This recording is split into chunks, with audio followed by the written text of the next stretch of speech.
Shalom, shalom, bien-aimés frères et sœurs dans le Seigneur Jésus-Christ. Paix, grâce et miséricorde sur chacun d'entre vous.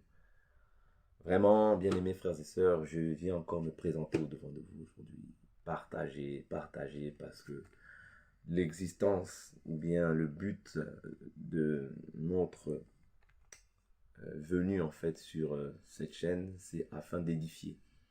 C'est afin d'édifier, c'est afin de fortifier, c'est afin d'encourager le peuple de Dieu, les enfants de Dieu dispersés partout dans la terre, tous ceux qui ont part à la persécution en Jésus-Christ, à tenir ferme dans la foi, à s'attacher à la parole de Dieu et à faire en sorte qu'ils puissent demeurer dans la parole. Vous voyez, que personne ne puisse s'éloigner de la foi, mais que tous puissent demeurer dans la foi, telle qu'elle nous l'a été annoncée.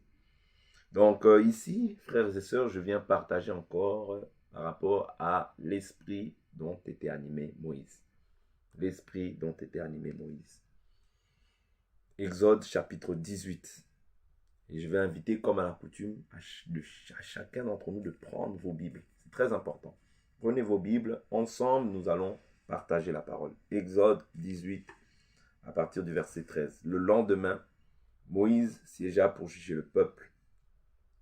Et le peuple se tint devant Moïse depuis le matin jusqu'au soir. Le beau-père de Moïse vit tout ce qu'il faisait pour le peuple, et il dit, que fais-tu là pour ce peuple? Pourquoi sièges-tu seul? Et tout le peuple se présente-t-il devant toi depuis le matin jusqu'au soir? Moïse répondit à son beau-père, c'est que le peuple vient à moi pour consulter Dieu. Quand ils ont quelques affaires, on vient devant moi. Je sers d'arbitre entre les deux parties, et je fais connaître les prescriptions de Dieu et ses lois. Le beau-père de Moïse lui dit, ce que tu fais n'est pas bien. Tu t'épuiseras toi-même, ainsi que le peuple qui est avec toi. Car la tâche est trop lourde pour toi, tu ne pourras pas l'exécuter toi seul. Maintenant écoute ma voix, je vais te donner un conseil. Et que Dieu soit avec toi. Représente le peuple auprès de Dieu. Et porte toi-même les affaires devant Dieu. Explique-leur les prescriptions et les lois, et fais-leur connaître le chemin qu'ils doivent suivre et l'œuvre qu'ils doivent faire. Discerne parmi tout le peuple des hommes de valeur, craignant Dieu, des hommes attachés à la vérité et qui haïssent le gain malhonnête. Établis-les sur eux comme chefs de 1000, chefs de 100, chefs de 50 et chefs de 10. Qu'ils jugent le peuple en tout temps, qu'ils portent devant toi toute affaire importante et qu'ils jugent eux-mêmes des affaires secondaires. Allège ta charge et qu'ils la portent avec toi. Si tu fais cela et que Dieu te donne des ordres, tu pourras tenir bon. Et tout ce peuple parviendra en paix à destination. Moïse écouta la voix de son beau-père et fit tout ce qu'il avait dit. Moïse choisit des hommes de valeur parmi tout Israël et les établit à la tête du peuple, chef de 1000, chef de 100, chef de 50 et chef de 10. Il jugeait le peuple en tout temps. Il portait devant Moïse les affaires difficiles et jugeait eux-mêmes toutes les affaires secondaires. Moïse laissa partir son beau-père qui s'en alla dans son pays. Amen. Donc, chers frères et sœurs, je vous salue encore au nom glorieux et précieux de notre Seigneur et Sauveur de gloire, Jésus-Christ. Ici, comme j'ai dit, nous allons partager sur l'esprit dont était animé Moïse. Ok? L'esprit dont était animé Moïse. Vraiment, ça va être un partage vraiment exhortation. Oui, vraiment, il y aura beaucoup d'exhortation.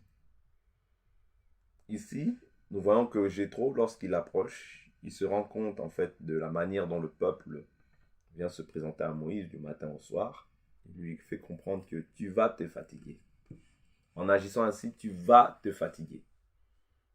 Tu vas te fatiguer. Allège ta charge. Aujourd'hui, nous avons vraiment part à ce même esprit en fait qui vient agir encore au milieu des saints. Même dans l'église, nous avons encore cette manière-là de voir les choses où tout passe par l'homme de Dieu. Non pas qu'ici je vienne pour réduire ou bien dénigrer, non. Je viens simplement pour faire comprendre que alléger sa charge, quand Dieu met des hommes au milieu de nous, quand Dieu nous donne un peuple, c'est afin que la charge aussi soit allégée. Pourquoi? De peur que tu ne te fatigues. Parce que la Bible, là, j'ai trop été entendu dire quoi il dit. Ce que tu fais n'est pas bien. Ce que tu fais n'est pas bien. Vous voyez, il dit, tu t'épuiseras toi-même ainsi que ce peuple qui est avec toi. Car la tâche est trop lourde pour toi. Tu ne pourras pas l'exécuter toi seul. Ici, aujourd'hui, c'est comme si nous avions l'impression que toute l'œuvre revient en fait, c'est-à-dire toute l'œuvre est centrée non plus sur les Écritures, mais toute l'œuvre est centrée tout autour du dirigeant, du berger. Et c'est mauvais. Pourquoi? Parce que le berger, ayant des collaborateurs, doit faire participer aussi ses collaborateurs à la grâce de Dieu. C'est important, parce que sinon tu t'épuiseras. Et ce peuple aussi s'épuisera. Pourquoi? Parce que au bout d'un moment, quand ils entendaient Moïse, oui, le peuple écoutait, oui, le peuple était au bout d'un moment avec Moïse. Mais au bout d'un moment aussi, c'est ce même peuple qui ont dit, ah, Moïse, nous aussi, Dieu nous parle. Corée, Dathan et Abiram se sont levés, voyez, et même Aaron et Myriam, voyez, on commençait à dire que Dieu aussi parle par nous. Donc ici, il faut simplement comprendre que la charge doit être partagée. C'est très important. La charge doit être partagée de peur que tu puisses te fatiguer. L'œuvre de Dieu, c'est une grâce que Dieu accorde. C'est une grâce que Dieu nous donne des ministres. Mais les ministres doivent aussi comprendre que l'œuvre de Dieu, ce n'est pas un sujet de gloire. Non. L'œuvre de Dieu, c'est vraiment comment dire, faire les choses de Dieu dans la perfection. Or, je ne peux pas faire les choses de Dieu dans la perfection si sans cesse je suis sollicité à gauche et à droite. Je veux faire la chose, mais je veux la faire en bâclant.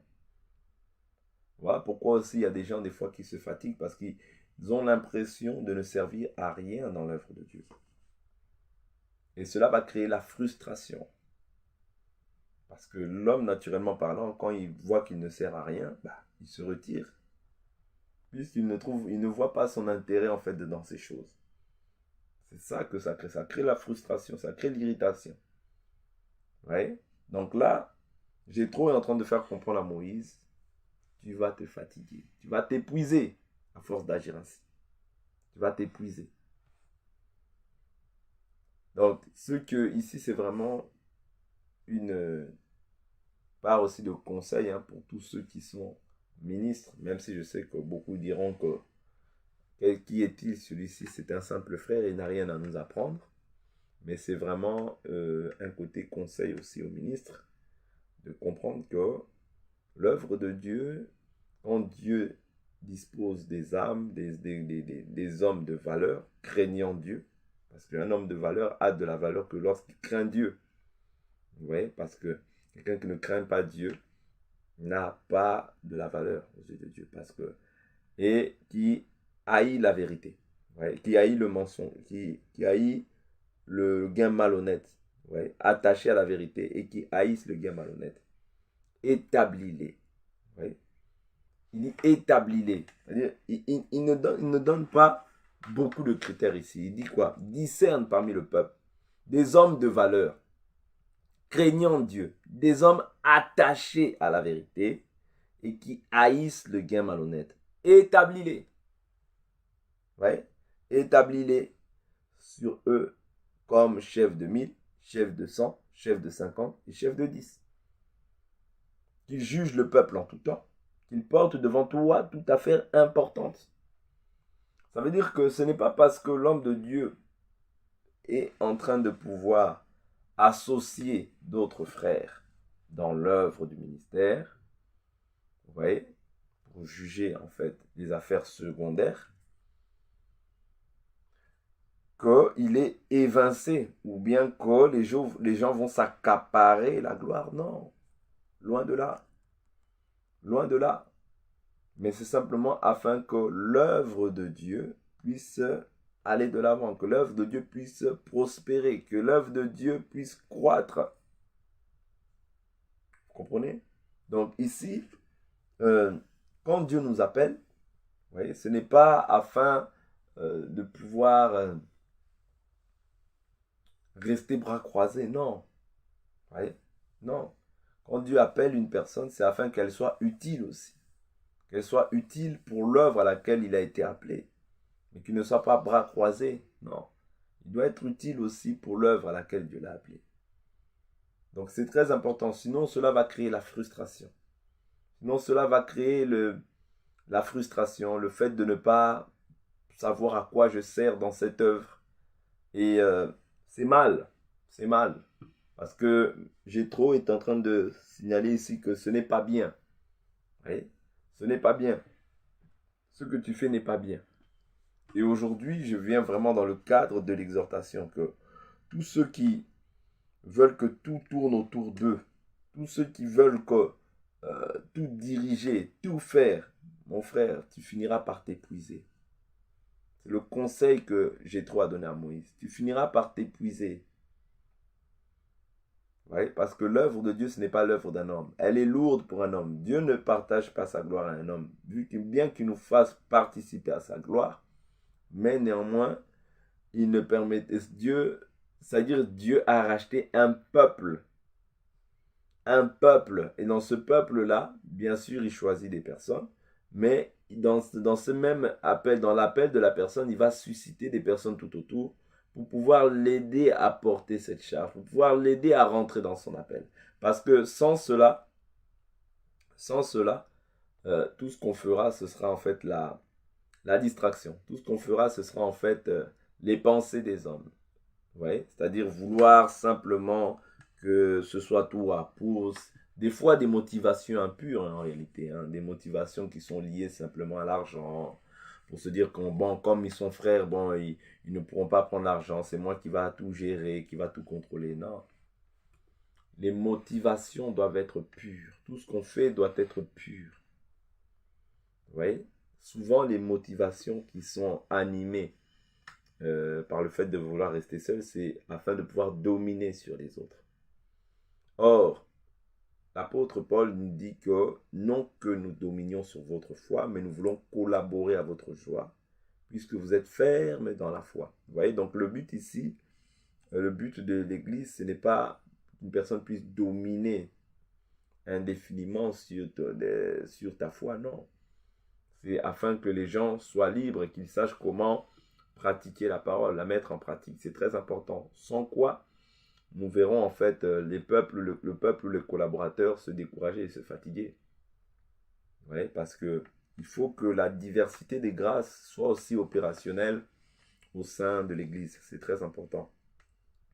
C'est très important que les membres soient actifs. Voyez, que tout ne soit pas seulement tourné vers le berger. Vous voyez, c'est chercher à prendre la gloire aussi de Dieu. C'est très important. Donc, on ne doit pas chercher notre propre gloire dans ces choses, mais on doit chercher à faire des disciples et non pas simplement faire des disciples, mais à les établir aussi. Vous voyez, lorsque nous voyons que les disciples sont arrivés à un âge mature, ne pas les laisser constamment ou sans cesse s'asseoir, mais essayer vraiment de les pousser à pouvoir entrer dans ce que Dieu a prévu pour eux. C'est très important. Vous voyez, parce que quand sais-tu demain de la personne, peut-être que bien que cette personne soit passée par toi, mais demain Dieu peut l'appeler aussi à un grand ministère. Mais même cette personne-là, quand elle rentrera aussi dans son appel, il ne faut pas oublier que l'œuvre de Dieu se fait toujours en collaboration avec les autres ministres, ouais, de Dieu que Dieu met à tes côtés. C'est très très important de comprendre cela, chers frères et sœurs. Sans quoi nous allons être animés du même esprit dont était animé Moïse, vouloir tout faire, tout toucher, être au courant de tout.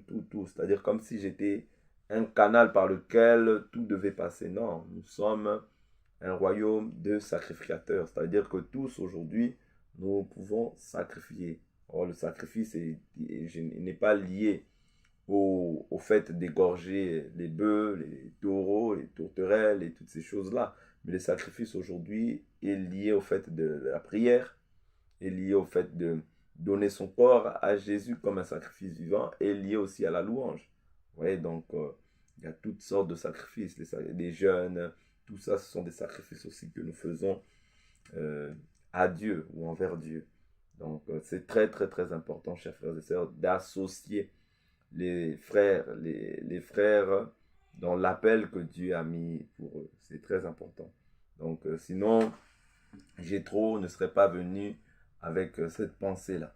Et donc aujourd'hui, on voit aussi ce même esprit qui anime les gens. Parce que ce qui a été, c'est ce qui est.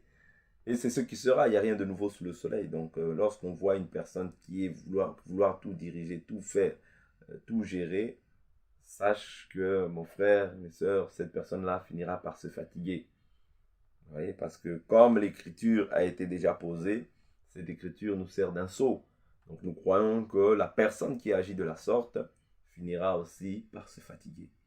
Donc c'est très important ici. Je viens simplement, même pas exhorter un ministre, parce que, voilà, qui suis-je? Mais simplement, voilà, à conseiller vraiment les personnes à avoir un cœur humble et chercher à voir en fait au milieu de nous qui est-ce qui a maturé pour pouvoir aussi l'établir afin que la personne aussi puisse prendre de l'assurance au devant du peuple et afin que la personne aussi se sente responsable dans son appel, parce que le fait de prendre des personnes à charge, c'est aussi une responsabilité, d'où nous devons vraiment avoir ces sentiments en nous, et non pas chercher à s'accaparer en fait d'une vaine gloire. Donc, chers frères et sœurs, c'est un peu ce que je voulais partager avec vous aujourd'hui par rapport à l'esprit de Moïse. En tout cas, restez bénis, soyez bénis, que le Dieu de gloire vous fasse du bien, qu'il vous assiste et qu'il vous fortifie. J'en ai fini, c'était vraiment une case, vraiment une partie vraiment d'exhortation et de conseil, beaucoup plus à ceux qui sont, beaucoup plus à ceux qui le font, notamment pour un but de gain. En tout cas, c'est mauvais, parce que Jéthro, lorsqu'il est venu, il dit bien que des personnes qui haïssent le gain malhonnête.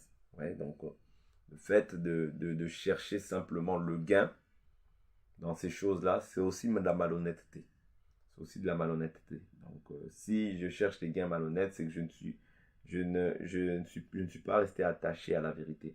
Donc, la raison pour laquelle doit nous animer n'est pas le fait de pouvoir rester à la tête pour pouvoir simplement amasser et se nourrir nous. Non, mais réellement de pouvoir aider les autres aussi à pouvoir entrer et à alléger notre charge. C'est très important. Donc, même les Paul, nous voyons qu'ils avaient des aides. Hein. Il y avait Timothée, il y avait Silas qui étaient auprès de Paul. Donc, c'était des aides pour Paul. Nous voyons des apôtres, hein, ils étaient plusieurs. Donc, c'était des aides pour alléger la charge toujours. Donc, le but ici, c'est vraiment d'alléger la charge. Ouais, et que la charge soit partagée parce que c'est une grande charge. Donc, voilà un peu, hein, chers frères et sœurs, c'était vraiment, comme je l'ai dit, une partie d'exhortation vraiment par rapport au comportement des hommes de Dieu, ouais, des hommes de Dieu que je respecte et à qui je tire mon chapeau parce que beaucoup font un excellent travail. Mais n'oubliez pas que vous avez des associés. Si Dieu vous met des associés, c'est comme des béquilles sur lesquelles vous pouvez aussi vous épauler. Donc vraiment, que la paix, la grâce et la miséricorde de Dieu vous soient multipliées. À la prochaine. Bye bye.